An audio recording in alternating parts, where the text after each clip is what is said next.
Dans les villes, en général, les quartiers de gare, ça me dit pas grand-chose, donc je la voyais pas forcément d'un bon œil et puis, je suis allé la voir 2, 3, 4 fois. J'ai vu tout de suite le potentiel et ce que je pouvais y faire. C'était une volonté de faire une affaire autour de l'audace, c'était important pour moi. La BHZ League est la chaîne costarmoricaine dédiée aux coworkers résidents, ponctuels et réguliers du BHZ Coworking à Lannion. Rendez-vous chaque jeudi autour d'un café ou d'un thé. Indépendants, start-upers, télétravailleurs, qui sont ces acteurs qui font vivre l'économie locale ? Comment s'organisent-ils au quotidien ? Ils donnent tous leurs tips de super-héros. Passionnés, challengers, déterminés, découvrez leur parcours, leur activité dans les Côtes d'Armor et même au-delà. Rendez-vous en description d'épisode pour connaître toutes nos actus. Hello à toutes et à tous, on se retrouve ce jeudi sur les ondes de la BHZ League avec de nouveau Nicolas. Bonjour. Bonjour Nicolas, on est ravis de t'avoir de nouveau aujourd'hui. Pour celles et ceux qui n'ont pas écouté l'épisode de la semaine dernière, s'il vous plaît, allez-y, pour comprendre mieux le parcours de Nicolas, donc Nicolas Legros, qui détient plusieurs concepts de restauration à Lannion, donc Rosa Louise, le Barnes dans le centre-ville de Lannion et également le Brest Shelter. Nicolas, est-ce que tu peux te représenter rapidement, s'il te plaît, pour les personnes qui n'ont pas écouté encore l'épisode de la semaine dernière ? Donc je suis Nicolas Legros, j'ai 44 ans, je suis natif de Lannion et j'ai plusieurs enseignes sur le secteur. Je suis amoureux du secteur. Est-ce que, tiens, petite question piège pour démarrer, est-ce que tu as une enseigne favorite ou est-ce que tu te dis, par exemple, ah bah c'est vrai que le Barnes, j'y suis attachée pour le fait qu'il soit en plein centre-ville, pour son architecture, ou à l'inverse, Rosa Louise parce que c'est un concept tout récent. Non, je vais vous contredire, c'est le Brest Shelter où je suis le plus attaché. Puisque c'était ma première grosse affaire et voilà. Non, j'y suis vraiment attaché. Je prends toujours autant de plaisir à y aller tous les matins. Super. C'est celle qui se situe juste à côté du cinéma. Donc si vous voulez vous faire une journée spéciale au centre-ville de Lannion, vous pouvez profiter d'une séance de ciné et ensuite aller déjeuner ou dîner au Brest Shelter. Qu'est-ce qui t'a poussé ou qu'est-ce qui t'a motivé en fait à créer plusieurs enseignes dans le Trégor ? Après, il y a une expression que j'aime bien, c'est l'occasion qui fait le larron, mais c'est un peu, voilà, c'est venu par hasard. C'est des trajectoires de vie en fait. Quand on m'a proposé cette affaire-là, le Brest Shelter, qui était un ancien haut bureau, j'y croyais pas trop parce que le quartier de la gare, ça me disait pas grand-chose. Dans les villes, en général, les quartiers de gare, ça me dit pas grand-chose, donc je la voyais pas forcément d'un bon œil et puis, je suis allé la voir 2, 3, 4 fois. J'ai vu tout de suite le potentiel et ce que je pouvais y faire. C'était déjà une affaire qui marchait quand même, pas trop mal, mais on on l'a développée, depuis 7 ans. Vraiment, on s'est attelé à la développer et aujourd'hui, c'est vraiment une belle enseigne sur la place lagnonnaise, je pense. Ouais, avec sa super terrasse dont on peut profiter aussi l'été. Donc ça, c'était 7 ans en arrière, c'est ça ? Oui. C'était il y a 7 ans. Oui, il y a 7 ans. Donc il y a 7 ans, c'est ta première affaire ? Non, t'avais eu déjà Non, j'en avais déjà eu 2 avant. 2 avant, ok. 3 même. J'avais déjà eu 3 affaires avant. Et voilà, celle-ci, c'est un peu ce qu'on peut rêver comme affaire quand on est restaurateur, quoi. Grosse affaire, 20 salariés, gros chiffre d'affaires. Donc oui, c'est vraiment une super affaire. Ça fonctionne tout le temps, midi et soir, du lundi au dimanche. Ouais, voilà. Waouh. Si on revient un peu sur ton parcours, donc tu nous disais que tu as eu 3 enseignes avant le Brest Shelter. Concrètement, comment est-ce que ça s'est passé ? Si on revient des années en arrière, tu nous dis dans l'épisode précédent qu'il faut aller écouter que en fait c'est un peu la vie qui t'a présenté des opportunités et que tu as su saisir au bon moment parce que tu as fait les choix qui étaient judicieux. Donc tu quittes l'école à 14 ans et comment ça se passe ensuite ? Tu décides de te former À la pâtisserie, la Ouais, boulangerie? boulangerie, pâtisserie. Et puis j'ai un cousin qui a un bar de nuit sur Lannion qui existe plus, où sont les valseuses, qui s'appelait l'Eden Pub. Donc je fais 2-3 extras. C'était un bar de footeux, on connaissait tout le monde. Voilà. Et puis de là, il a des copains qui ont ouvert un bar sur Lannion. Du coup, je suis embauché là. Et puis ça me plaît. Et je m'associe avec eux sur une affaire à Lokirec. Et, ouais, et retour à Lannion quelques années plus tard. Et puis j'ouvre le QG. Le bar Le QG, c'est moi qui l'ouvre. D'accord! Donc je le vends à Quentin quelques temps après. Euh, et puis voilà. Puis le Café des Halles, super expérience en plein centre-ville. Donc mm. D'accord, d'accord. Donc oui, vraiment, on ressent, ta passion pour la restauration, pour le bar.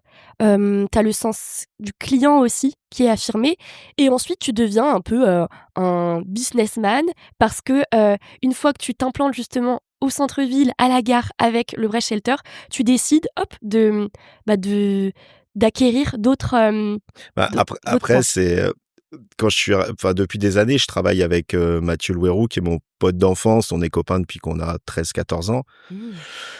Et donc, pendant toutes ces années, on a travaillé ensemble. Et quand j'ouvre le Brace Shelter, quand je reprends le Brace Shelter, donc Mathieu vient avec moi comme responsable de bar. Et puis, voilà, on se dit, bah, ce serait bien qu'on s'associe sur une affaire. Et Manu, qui avait créé le Barnes, m'appelle, me dit, je veux vendre, ça me plaît plus l'agnon. Donc, pourquoi pas, on en parle avec Mathieu, on échange.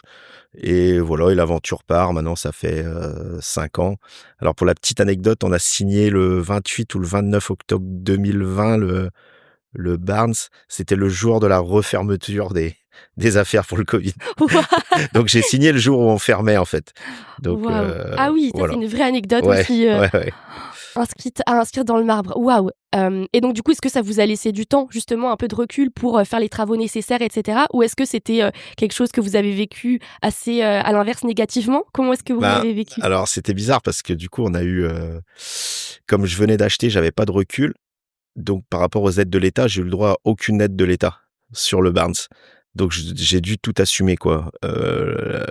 Les loyers, il y avait juste un salarié qui était là et que son salaire a été pris en compte, mais sinon, il a fallu tout assumer. Donc, on avait hâte que ça réouvre pour que ça reparte. Bah ouais, purée, on imagine bien. Est-ce que tu as des défis?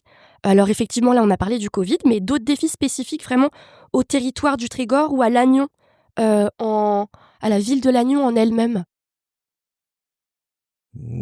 Non, des défis pas particuliers. Toutes les affaires sont des défis un petit peu. Si le défi d'aller s'installer là-haut sur la zone où on a installé Rosa Louise, ça c'est un sacré défi. Et ça fait 1 an qu'on est ouvert. Même si ça travaille très très fort, c'est jamais gagné en fait, hein, puisqu'il y a eu beaucoup d'investissements. Et voilà, donc c'est. Ouais, bien sûr. La déco est géniale d'ailleurs, c'est hyper coloré et il y a beaucoup de rappels, culturels. Mm. Hem, on a des beaux visages qui sont affichés dans la brasserie. Est-ce que tu veux en citer quelques-uns? O Non, mais c'était. Obama, je crois, Ouais, bien sûr, dedans. ouais. C'était une volonté de faire une affaire autour de l'audace. C'était important pour moi. Voilà, donc Rosa Louise Park, par son histoire, pour moi, c'est des messages qui sont importants. Simone Veil, qui est un personnage central dans nos vies à tous, je pense. Euh, de- voilà, j'avais besoin, Martin Luther King, ouais, des personnages d'histoire qui nous parlent, et c'est important. Des figures inspirantes. OK.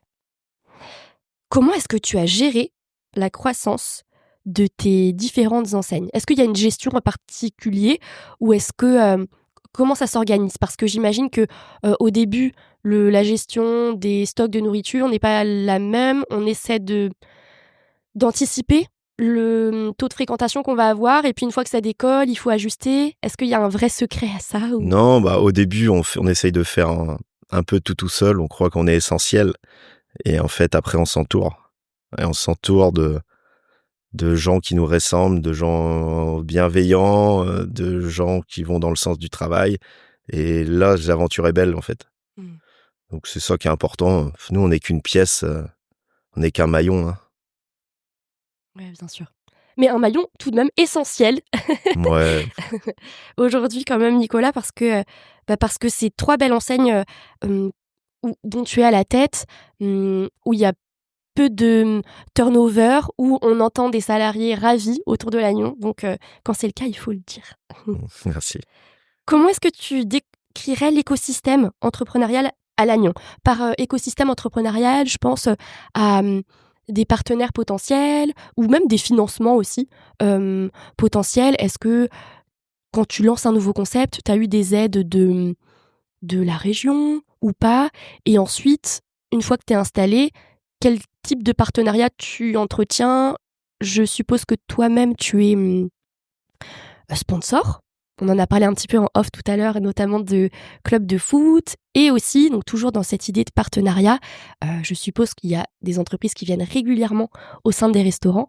Donc voilà, quel est l'écosystème en fait autour de tes 3 enseignes? Après, les premiers partenaires financiers, c'est les banquiers, avec qui au quotidien qu'on connaît, qui mangent dans nos restaurants, avec qui on a tissé des liens depuis longtemps. Donc moi actuellement, je travaille avec le Crédit Agricole, mais je suis proche de la BPO, de la Caisse d'épargne, du CMB, avec des gens qu'on connaît depuis longtemps. Et souvent, il y a ces banquiers comme nous qui partent faire leur carrière ailleurs et puis qui reviennent ici. Donc on revoit les mêmes visages au fur et à mesure. Et comme on fait partie tous du paysage local, enfin moi je suis vice-président du club de foot de Lannion, donc forcément il y a des banquiers, les enfants jouent au club, donc on se connaît et c'est plutôt sympa. Après j'ai tendance à dire que avec le système bancaire, tant que tout va bien, c'est bien. Oui. Après j'ai connu des difficultés et c'est pas la même chose. La famille Cosigou, donc les Cosigou, c'est des brasseurs dans le coin, et des distributeurs qui nous aident financièrement. Enfin, moi, dans mon cas, en tout cas, ils m'ont beaucoup aidé. Surtout Loïc, qui est plus basé à Lannion, qui sont toujours là qui aiment bien les gens qui avancent et qui sont toujours là quand faut nous donner un coup de main, soit sur le plan humain, soit sur le plan financier, parce qu'il n'y a pas que le plan financier. Ils sont capables de nous prêter un camion, de venir nous dépanner des fûts de bière quand on a besoin, parce que l'activité est un peu plus dense. Donc voilà, c'est des très bons partenaires. Et sur les aides des associations, forcément, on est sollicité. Et moi, ça me fait plaisir de le faire. Donc, voilà, l'an dernier, ça représentait sur toutes mes affaires 30 000 € de dons. Waouh! Ouais, D'accord, donc c'est de la générosité plus là. Ouais, après il y en a beaucoup. Je connais beaucoup d'entrepreneurs qui le font aussi, qui le disent pas forcément. Nous, c'est vrai je le dis parce c'est un sujet qu'on aborde, mais sinon c'est pas des choses qu'on parle. On est content d'aider l'association de gym, l'école du quartier, et puis les clubs de foot. C'est plutôt valorisant et c'est sympa. Et c'est ces gens-là qui nous font travailler aussi tout au long de l'année. Donc c'est bien de les aider. C'est un très beau message là que tu partages, en tout cas pour les clubs sportifs, et puis pour d'autres associations autour de Lannion. J'allais te demander quelle synergie tu as pu créer entre tes enseignes et d'autres entreprises locales. Donc là, tu nous as parlé du Crédit Agricole, tu nous as parlé des cafés, de la brasserie Cosigou.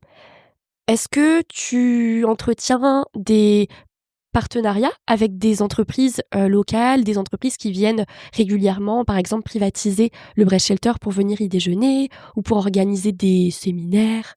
Ouais, les entreprises de bâtiments de la zone viennent souvent. On a les agents immobiliers aussi, Safety qui vient souvent. Après, j'ai cette particularité, mais c'est mon personnage qui fait ça.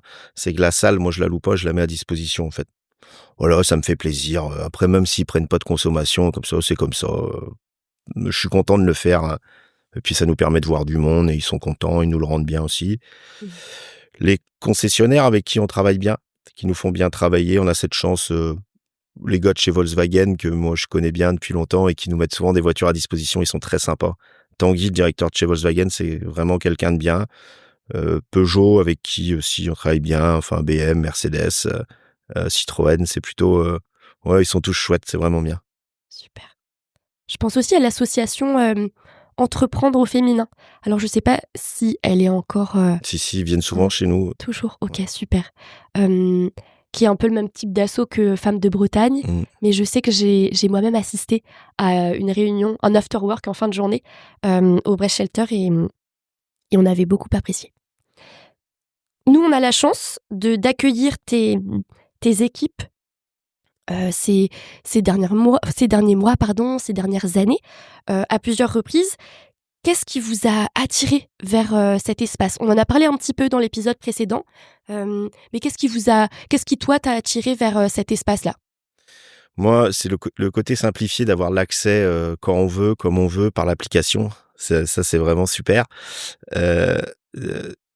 Il fait chaud, on s'y sent bien, la déco est sympa, on a le café à disposition. On n'est pas embêté par des horaires de timing, on arrive quand on veut, on repart quand on veut. C'est simple de réserver, c'est simple de se garer. Tout me plaît ici, en fait. Super. Bon, ça veut dire que c'est efficace. Oui. C'est top. Est-ce que tu as 2 meilleurs conseils à donner aux entrepreneurs qui souhaitent se lancer dans la restauration aujourd'hui ? Allez, on va quand même se cantonner aux Côtes d'Armor. Si demain, il y a des entrepreneurs là qui écoutent la chaîne, est-ce que tu as un ou 2 conseils à leur donner avant de s'installer ici dans les Côtes d'Armor ? Non, après, c'est de croire en ses rêves, mais il y a la réalité économique, de se faire confiance, mais l'emplacement, pour moi, est quelque chose de primordial aujourd'hui. Voilà, vraiment, puisque quand je prends le Rosa Louise, je suis sur un emplacement numéro 2 et je voulais pas être là au départ, je voulais être plus sur l'axe Lannion-Pérouse. Bon, je me retrouve ici puisque l'agence immobilière me propose cet emplacement-là, donc je trouve pas si mal. Mais c'est quand même une bagarre au quotidien de remplir cet établissement. Voilà. Alors aujourd'hui, on voit plein de voitures garées devant et tout ça. Le midi, c'est vrai que ça bosse. Mais le soir, en début de semaine, là, ça a pris, c'est mieux. Mais au début, ça a été un petit peu compliqué. Le week-end, on bosse bien, vendredi soir, samedi soir. Mais les lundis soirs, mardi soir, mercredi soir, il faut se battre pour aller chercher du monde. Mais c'est intéressant. C'est challengeant, j'imagine. Quand tu dis zone 2, c'est quoi ? Il y a des numéros en fonction du centre-ville ou... Non, moi, c'est ce que j'imagine, quoi. C'est dans son esprit, tu vois, zone 1 un peu centre-ville et après zone 2... Ouais, zone 1, grand passage, quoi. Donc vraiment, si on peut citer un peu d'autres enseignes, peut-être Buffalo Grill, KFC, où on est vraiment sur une zone de grand passage. Nous, on est en retrait, faut venir là quand même. Voilà. Et autrement, oui, bien sûr, les entreprises, les angles de rue, les choses comme ça, où voilà, on a une grande visibilité. Mais là, pour le coup, on pourrait se dire que la zone de Pégase est hyper active avec toutes les entreprises qu'il y a là-bas et l'école aussi, l'IUT de Lannion qui est juste à côté. C'est une zone qui est un petit peu industrielle aussi, avec des grosses boîtes. Donc c'est vrai que c'est pas le même type d'emplacement dont tu avais l'habitude, ça c'est sûr. Je veux aussi mettre l'accent sur ce que vous faites à Rosa Louise pour animer le restaurant. On voit des karaokés, on voit des soirées spéciales filles, on voit plein de choses, des soirées étudiants aussi. Donc c'est hyper chouette, ça permet d'inviter tout type de public aussi et de faire vivre un lieu même au-delà de la restauration, j'ai envie de dire. Ouais, après on n'a rien inventé, hein. J'ai été copier les concepts que j'ai observés dans les grandes villes depuis des années. Voilà, comme le Morex, le Handy, avec les BDS, et qui font très bien le job. Donc on s'est dit pourquoi pas nous, dans notre Trégor, pourquoi on peut pas faire ça? Et les gens nous le rendent bien, ils nous remercient. C'est assez rigolo, les soirées karaoké. Quand les gens partent, ils sont ravis. Les soirées filles, là, on a fait venir l'imitateur de Céline Dion, là, Sébastien Caustic, il faisait télématin, lundi matin d'ailleurs. Donc c'est vraiment, c'est assez rigolo, quoi. C'est bien, les gens partent et sont ravis. Donc. Oui, c'est excellent, c'est des vraies expériences que tu proposes. Si tu avais donc les conseils, on l'a déjà vu, pour les entrepreneurs qui voudraient se lancer. Maintenant, si tu as un conseil pour les personnes qui sont attirées par le milieu de la restauration, pour y travailler. Alors, tu nous as dit que tes équipes étaient complètes. Je m'apprêtais à lancer un appel, mais qu'est-ce qu'on pourrait souhaiter à tes équipes? Qu'est-ce qu'on pourrait souhaiter à tes 3 enseignes? Est-ce que tu es dans une est-ce que tu es dans une optique de développement pour une 4e enseigne, ou est-ce que pour le moment, tu restes plutôt focus sur les 3 déjà existantes? Non, mais ce qui est assez bizarre, c'est que au début, quand on cherche des affaires ou pour le financement, on a du mal à en trouver et à les financer. Et puis après, une fois qu'on a quelques affaires, c'est rigolo parce qu'on nous les propose toutes. Donc maintenant, dès qu'il y a une affaire qui est à vendre ou un projet qui se fait à Lannion, on dit toujours que c'est moi qui va le faire, alors que c'est pas ça. Mais c'est donc non, pour le moment, il y a toujours quelques projets. Bien sûr, on regarde ce qui se fait, mais je pense que de ralentir aussi serait pas mal pour moi. Bien sûr. Oui, il faut prioriser aussi suivant les étapes de sa vie personnelle aussi. OK. Comment est-ce que tu vois l'avenir de la restauration dans le Trégor? Est-ce que tu as déjà aujourd'hui identifié des opportunités dans les prochaines années? Peut-être vis-à-vis du Léguerre. On sait qu'il y a des travaux qui sont menés là dans le centre-ville de Lannion. Est-ce qu'on pourrait imaginer, je sais pas, un peu comme à Rennes, une sorte de... Oui, à Pérouse aussi, il y avait un bateau comme ça, une sorte de bateau sur l'eau où on pourrait venir sur une péniche pour prendre un verre. Enfin voilà, est-ce qu'il y a des concepts que tu as imaginés pour les prochaines années qui pourraient t'appartenir ou pas, hein, mais juste des opportunités que tu vois autour de Lannion? Bon, on a toujours, quand on est Lagnonnais, on a toujours pensé de l'autre côté de la rive à créer quelque chose, c'est sûr.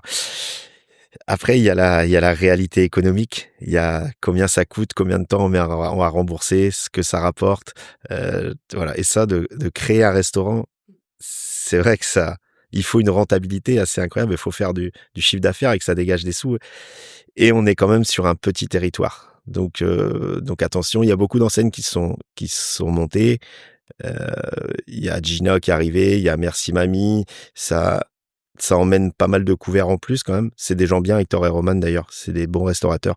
Et il y a quand même de belles enseignes. Il y a Jérémy et Pauline à l'Aziza qui font bien leur boulot aussi. C'est des grosses structures. Donc attention qu'il y en ait pas trop quand même. Merci beaucoup pour ce retour, Nicolas. Si tu devais partager une leçon essentielle pour les auditeurs et auditrices qui rêvent de créer leur entreprise à Lannion ou dans les environs, donc dans la restauration ou pas, mais juste si on veut créer son enseigne, sa boutique autour de Lannion, quel conseil tu donnes à ces futurs entrepreneurs? Soyez persévérants, mais n'oubliez jamais de travailler. C'est ça souvent la problématique.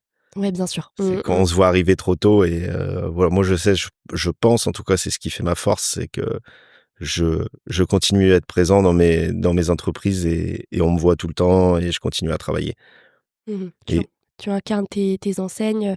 Après, je pense que c'est aussi ton leitmotiv, c'est ta motivation, ouais. On le sent. On sent que c'est ta motivation au quotidien. Mais de bien comprendre tout le monde, c'est les gens qui travaillent avec nous, nos partenaires. Voilà, aujourd'hui, je pourrais me détacher un petit peu et prendre du recul. Mais je sais que ça va vite aussi en termes de clientèle. Il faut être présent, il faut toujours regarder comment ça se passe, faire attention à tout. Enfin... Parce que tu as cette force-là aussi, du coup, de pouvoir prendre un petit peu de recul, de faire le pas de côté pour faire une macro-vue, disons, sur ce qui se passe et en interne et en externe et de pouvoir, du coup, suggérer après les améliorations, je suppose, puisque tu gardes quand même toujours un pied dans... On dit souvent qu'il faut arrêter de travailler dans ces entreprises et de travailler sur ces entreprises. Mais bon, faut essayer de faire les deux, en fait. Ce qui n'est pas évident. Eh ben, merci beaucoup, Nicolas. Merci. C'était super de pouvoir échanger avec toi. Et puis, on se dit à très bientôt au Rosa Louise, au Brest Shelter ou au Barnes. Et merci à vous pour votre écoute, chers auditeurs et auditrices. On se retrouve la semaine prochaine sur la BHZ League.